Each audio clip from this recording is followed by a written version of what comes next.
The Montana House special election taking a violent turn. The top GOP candidate, Greg Gianforte, was confronted by Ben Jacobs. He's a reporter for the Guardian newspaper. The conversation ending with Gianforte allegedly grabbing Jacobs and body slamming him on the floor. Gianforte was issued a citation. He has to appear in court before June 7th.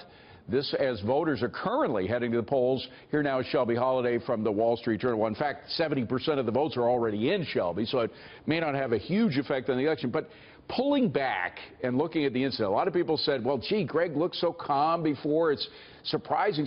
But clearly stuff has been building, and reporters in this country have been more and more and more aggressive, not to excuse any action on the part of somebody who gets violent, but again, we may see more of this.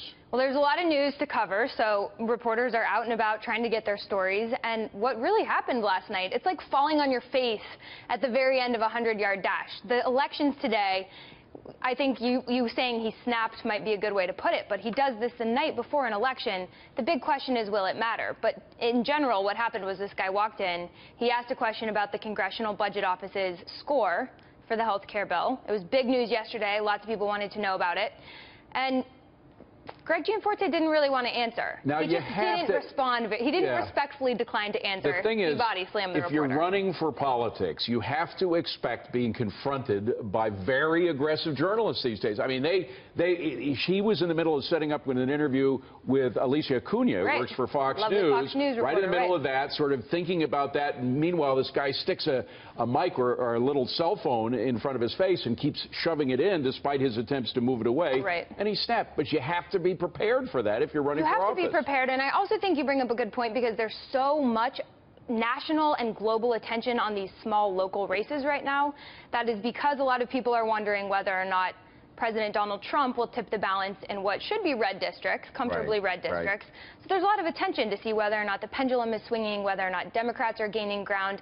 So you have floods of reporters coming to these local areas. It has to be said. They got to get the job done. And they do come with an ideology of their own. The Guardian is a left-wing newspaper, generally speaking. This guy has come out with stuff that's very anti-Trump in the past. So he came with a history. Well, it's also interesting because some politicians get in trouble for answering every question. They get baited. And they shouldn't be answering questions, but they do. But there's always easy ways to respectfully decline to answer.